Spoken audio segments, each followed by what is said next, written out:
go live so bad today, but I am like, it's like super busy today. Let me turn on the lights so you can kind of see me a little bit better.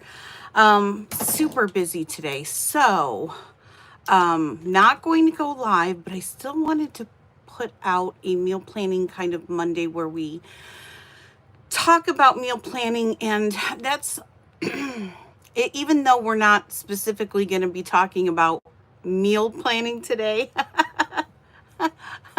Okay, let me explain.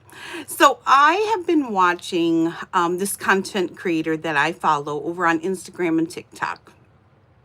And I'm not gonna mention her name. I'm sure you could find her if you looked for her.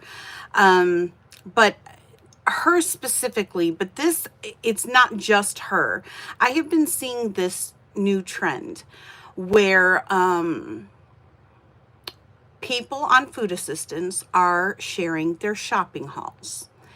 And because they're putting out that content, other content creators, like the girl that I follow, who I normally love her content, this is something all new that she has been doing. She's made, I think, 3 or 4 videos now,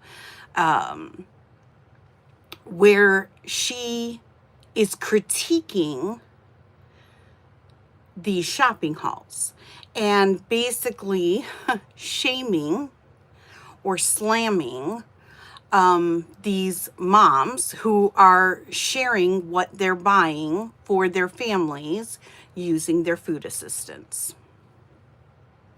So I'm all new to this whole rage bait thing. Like my son Zach, when he was here like a week ago or so, was explaining to me how content creators are now rage baiting. And I was like, rage whatting? And it's basically putting out controversial content. In fact, I'm going to explain to you what it is, because I had to print out the exact definition of what rage baiting is, because I'm all new to this. Rage bait is online content intentionally designed to provoke anger or controversy. These videos or posts aim to stir up strong emotional reactions, especially outrage, so that they get more comments, clicks, and shares. The more people react to this rage bait, the more algorithms boost the content. But it's often done at the cost of kindness, truth, and people's dignity. Now, I will tell you, I have seen this a lot here, even on YouTube.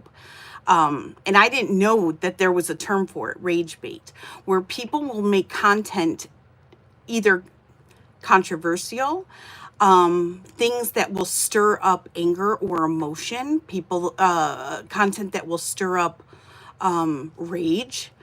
I have even seen content where a YouTuber will make a mess things up, not follow recipes on purpose, like plant things and rip things out just to stir this. What is she doing? Why is she doing that? This aggravation, so that people continue to watch. And then they hate watch. And then they go over and they gossip. I've seen it where they have Reddit threads and like all based on content that they put out specifically to cause such aggravation and annoyance that people then feel the need to go and talk to other people about it. Because can you believe she did this? Can you believe she's making this? Can you believe that she's just basically destroyed that recipe almost on purpose? Can you believe that I have seen this. And yet these content creators have not just thousands of views, multi-thousands of views, over 100,000 views on their videos of recipes that don't work out. And it's like, it's mind blowing. It's like, where are these views coming from? And I had no idea that this was a thing, that content creators are putting out bad content for the purpose of provoking aggravation, anger, controversy, annoyance, so people hate watch them so that they get more views, clicks, and they're making bank. Now,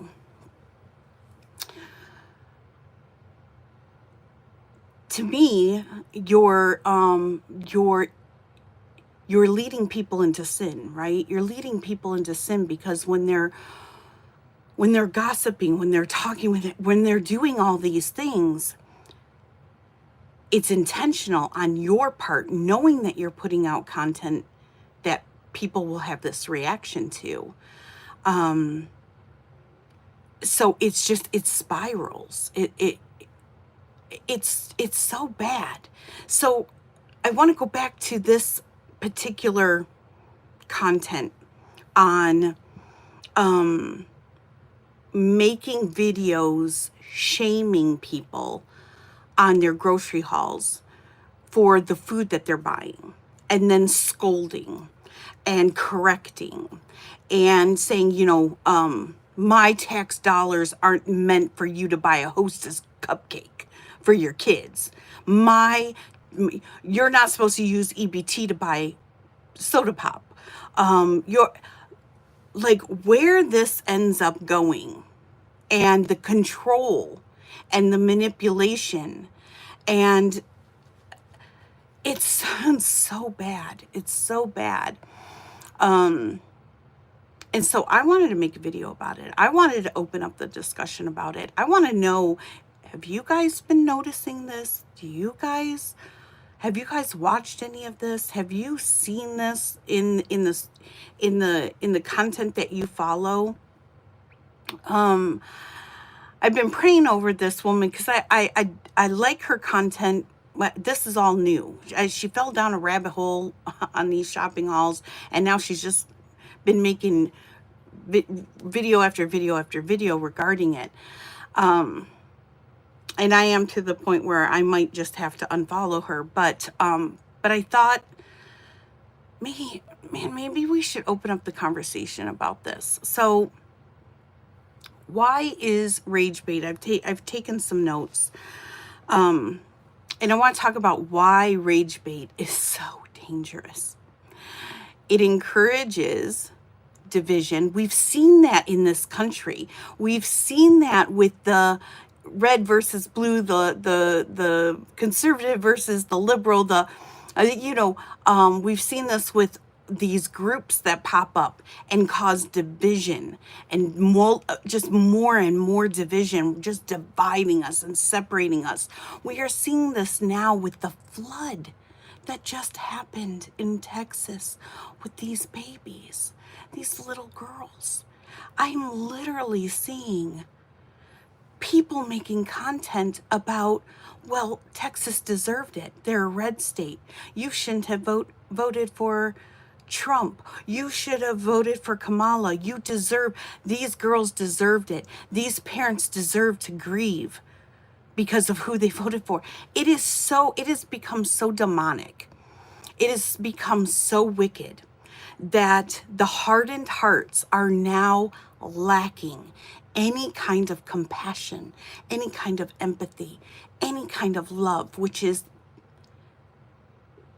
the very heart of what we are supposed to have for one another, right? So it causes this division. It causes judgment. It causes this misunderstanding to where you don't even want to know what other people, the people that don't share your same viewpoints on things.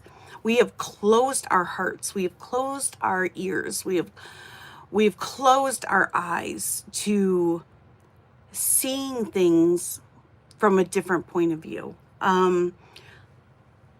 Case in point, an influencer that I follow, she feeds the homeless.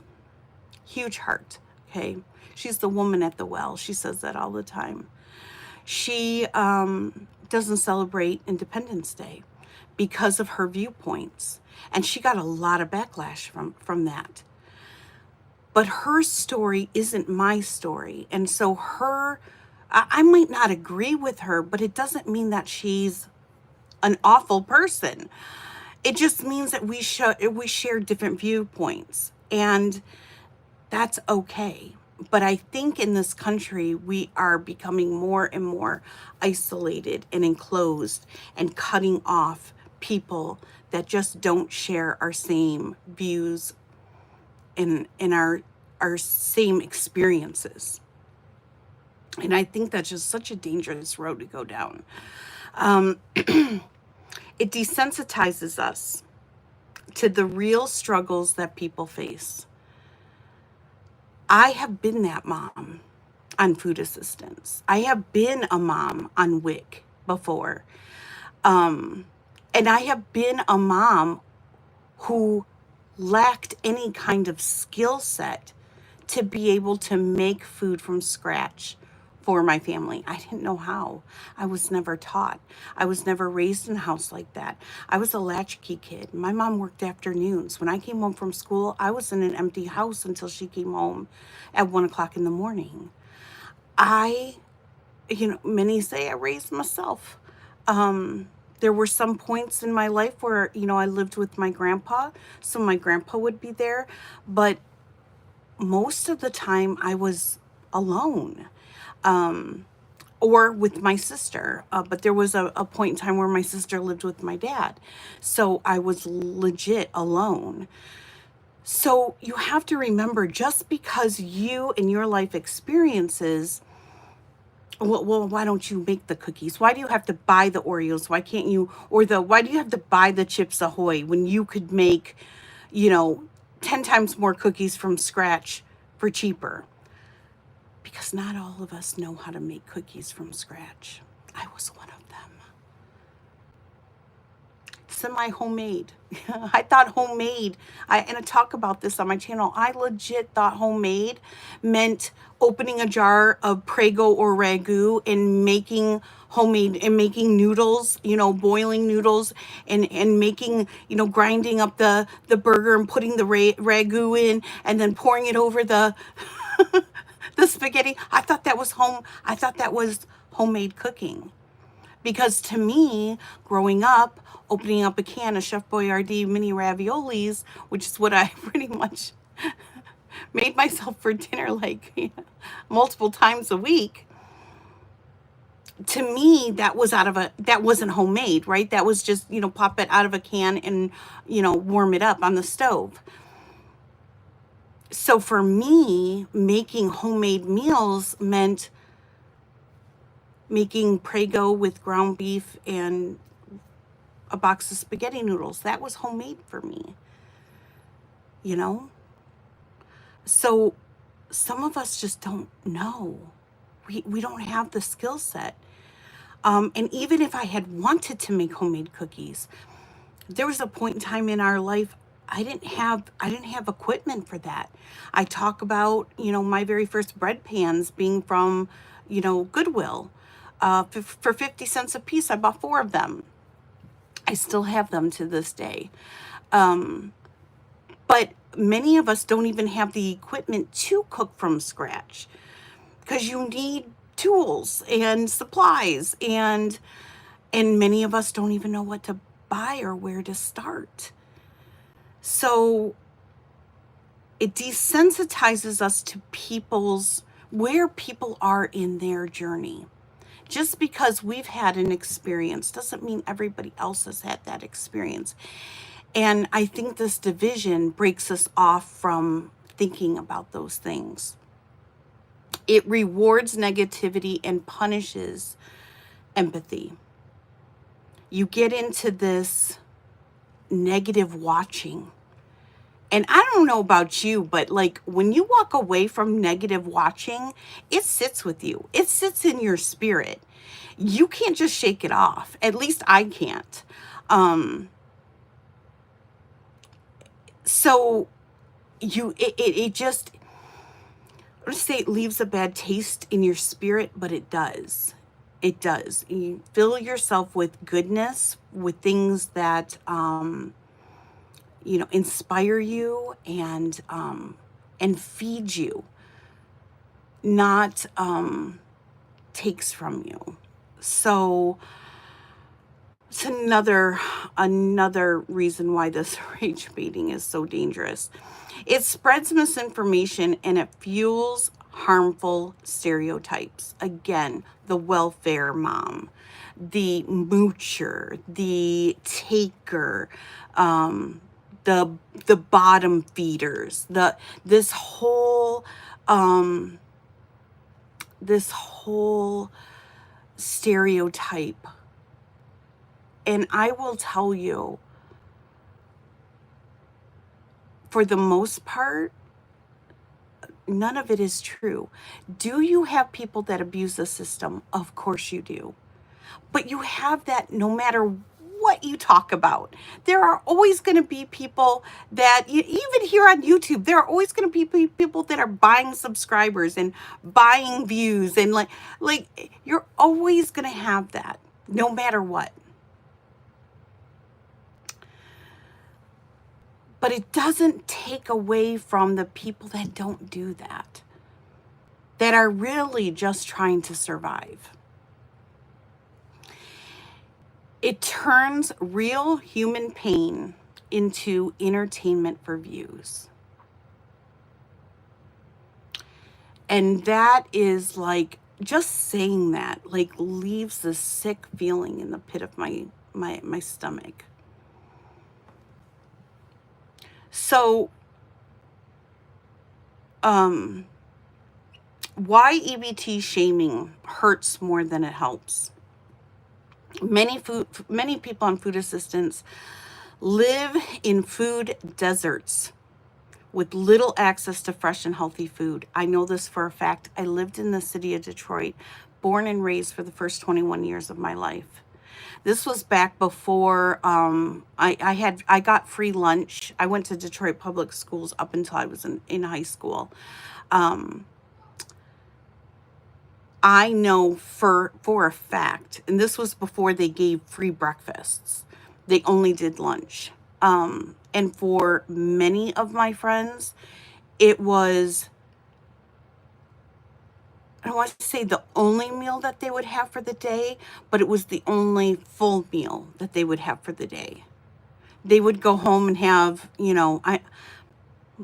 two of my best little girlfriends, Debbie and Diane, they were twins. Many times they went home and they made homemade donuts using biscuit dough, and they would punch out the centers, and then they would fry those up, and they would have a glass of milk, and that was their dinner.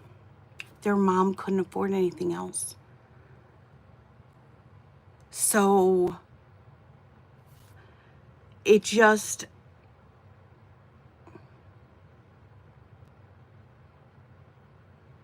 things have gotten better, but it's still a struggle. I didn't know at the time you could go to a farmer's market and you can get EBT. I don't know if they still do this now because it's been, 12 years? 12 years since we've been on food assistance, 11, 10, something like that. But you could get double the points if you bought fresh produce at a farmer's market. The problem is not everybody has an access to a farmer's market. You didn't have access to a farmer's market in Detroit, but we did when we lived in the Flint area. So, but not everyone has that access. Shame does not inspire change. It drives people into hiding. So you're not helping anybody. This woman that I follow, she's not helping anybody by shaming, making these shame videos and calling people out and correcting them on what they should be buying instead of what they shouldn't be buying. This person's going to be, the women she's making these video replies to are going to be closed off. I mean, do you blame them? They're people only People only buy what they're used to buying. People get stuck in their routines. They might not know that there's another way. I didn't know that there was another way until my girlfriend Nada, who comes on these lives once in a while, said, girl, all that stuff that you're buying, you guys, if for the OGs of this channel that used to watch me back in the day, when I made those kinds of shopping haul videos, I bought the cheapest of the cheap, the S brand. It was a bar brand, hot dogs, like ramen noodles, the Kraft mac and cheese, the cheap frozen pizzas. I really thought I was trying to stretch my dollar and feed 4 boys and a husband. And then I had little Mason. I was doing the best that I knew how, and I was drowning. I was struggling. And then she said, you know, I can teach you how to make all this stuff for half the price. You'd be able to make twice as much. You just have to make it from scratch. And I was like, I can't do that. I don't know how to do that. That just sounded so overwhelming to me. So when I'm speaking on this, I'm speaking from experience as a mom. I know there are a lot of people that will talk about, you know, financial struggles, but they're not a mother. They've never had children to feed. They've never had that. So, you know, eating popcorn, you know, when you're a single woman, okay, you can do that.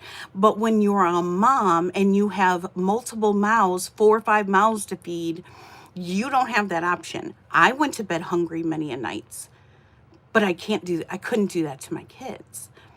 So I speak from experience. I didn't know better until someone loved me enough to show me. So that's what we need to do. We need to be the kindness that we would want. And we need to be that for one another. We need to lift one another up, not tear one another down. Buying processed and shelf-stable foods is often a survival strategy, not poor planning. They don't know anything else to buy. They're already buying the cheapest of the cheap. They're already going to Costco to buy the cheapest of the cheap in bulk. If they're buying, this lady was buying juice boxes, Capri Suns, and the lady, you know, criticizing her was like, you know, you could, you know, make a pitcher of Kool-Aid instead of buying. But when you're sending kids to school, or you have to, this woman who was on food assistance said that she's responsible for bringing snacks once a week to her daughter's soccer game. When you don't know another way, you only do the best that you can. Not everyone has been taught how to cook or meal plan. I know I'm one of them. This is why from the past 10, 11 years that I've been doing this, I'm sharing this now online. What I've learned in the past decade, I am passing it on in hopes that it can help somebody else who's in the same situation that I was in. This is what we're supposed to do. We're supposed to turn around and pass the baton. Turn around and offer that hand up. Not scold, not shame, not ridicule, not criticize. The fruits of the Spirit. You will know them by their fruit. Publicly mocking someone's groceries adds more stigma and fear to those already struggling. So if you are seeing this and you're like, hey, I buy the same stuff, and this lady's attacking her, it just all around, it's just such negativity. And it does no one any good. It helps no one. It just makes people hurt. It makes people embarrassed. It makes people ashamed. It makes people angry. all the way around, it's just bad. I also wanted to talk about food insecurity, and the bigger picture of what that looks like. Over 34 million Americans right now face food insecurity, including 9 million children. Food insecurity doesn't just mean not enough food, it means lack of consistent, accessible, affordable, nutritious meals. I go back to my girlfriend, Debbie and Diane. They had food. They had fried biscuit dough and milk. So they had food, but it's not the nutritious, sustaining. They were malnourished. They were very thin. They were very sickly all the time. And people made fun of them. One of the girls had scoliosis, lack of nutrition. And kids made fun of them. And they felt bad about themselves. And they hid the fact that they went home to a semi-empty fridge, that they didn't have, they didn't even have what I had, which was the canned Chef Boyardee, My mom always did the best that she could, at least to make sure that, I liked the canned Chef Boyardee, but canned tuna, canned chili, the Hormel chili, I used to make that and put a slice of cheese on it with some crackers. Like, these were the dinners that I used to make myself as a latchkey kid. Once in a while, if my mom was physically up to it and she lived in chronic pain and worked on her feet, she would make a meal, and then that would last probably a couple days. This is why I can eat leftovers over and over again, because I'm used to it. I know a lot of people aren't, but I am. So, but it's why it's so important for leftover makeover for me, because waste not, want not, right? Many families receive EBT benefits. That do receive EBT benefits have jobs. They just can't make the ends meet. They just can't cover the grocery bills, especially nowadays with groceries costing as much as they do. Cheaper processed foods are often more accessible than fresh produce for low-income areas. It's not that they want to buy the processed food necessarily. Some do, not all, but it's the cheapest and it's the most readily available. So how can we use our voices for good? We're going to end this because I've already been talking for 30 minutes. We don't shame, we support. We are going to share resources, recipes, and meal planning help, which is what I want Meal Planning Mondays to be, a resource for help. And normally when we do these live, we can openly talk about that in case anyone has questions. I'm no guru at this. I'm just a mom who has lived in many different experiences. But there are often a lot of times members here that are that do have different experiences to add. So if I don't have an answer or a solution, somebody else in the live chat might have that for you, which is why I want to do them live, because it just opens up this conversation in live time, in one-to-one time, even though we can't see each other, although you guys can see me, but but we can have this open conversation, this open dialect with each other to help lift one another up, because that's the whole point of this. Create videos that lift others up instead of tearing them down, which is why I had to speak out against these videos that are shaming people that are sharing their grocery hauls and on food assistance, because it does nothing. It might get you a lot of views and it's clickbait, right? It'll get you a lot of clicks, so probably earn you a lot of money. But are you helping anyone? I mean, as soon as I saw these videos, I'm like, why aren't you reaching out? Why, why aren't you, instead of making a video shaming this lady, why don't you send her an email or personal message and say, hey, you know what? Been in your shoes. If you need help, let me know. I've been there. I've done that. I've learned some tips and tricks along the way. And I could help you maybe be a Nada. This world needs more Nadas. Be a Nada. Nada is, like I said, my girlfriend who reached out to me, and she reached out to me multiple times about this, and I always poo-pooed her. No, I can't do that. No, I don't have time for that. No, no, no, no, no. And then one day she hit me up, and I was ugly crying because it was the end of the month. I had to wait another week before food assistance kicked back in, and my cupboards were bare. And I'm like, I don't know what to do. I don't know what I'm doing wrong. I'm buying everything as cheap as I can. I don't know what else to do. And that's when she said, let me teach you how to make it. She was persistent with me. She never gave up on me. She didn't take no as a final one and only no. She kept checking back in. She kept touching base. She kept reaching out until finally one day I grabbed her hand.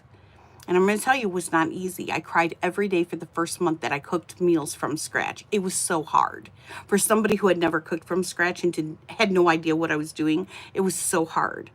But it was so worth it. Look where I am now. And look at how God is using me to hopefully inspire others just to know that if I can do it, anyone can do it. If this city girl from Detroit can do this, anyone can do this. I promise you. And I don't even have my mom here anymore to even lean on. So, use your comments to educate and encourage. Lift someone up. Don't tear them down. There's so much of that already going on in this world. Be the light. Be the hands and the feet of Jesus. Be the person you wish somebody would be for you. Normalize asking questions instead of making assumptions. It's easy to assume things about people. Ask. Find out. Care enough to ask.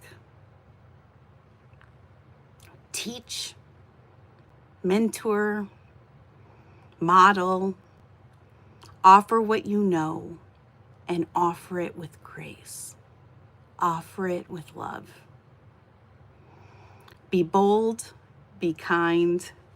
Change doesn't come from shaming. It doesn't. Does anyone know of change that comes with shaming? I don't. It comes with truth spoken in love. It comes with truth spoken in love. What a difference you can make when somebody really feels like you care. You really genuinely want to help me. Why do you really want to genuinely help me?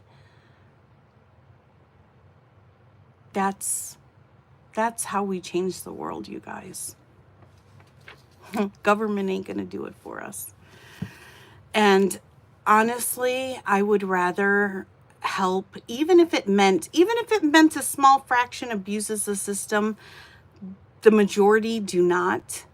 And I would rather my tax dollars going to help feeding families and keeping them afloat than feeding the rich. More specifically, the people that we have in government that take.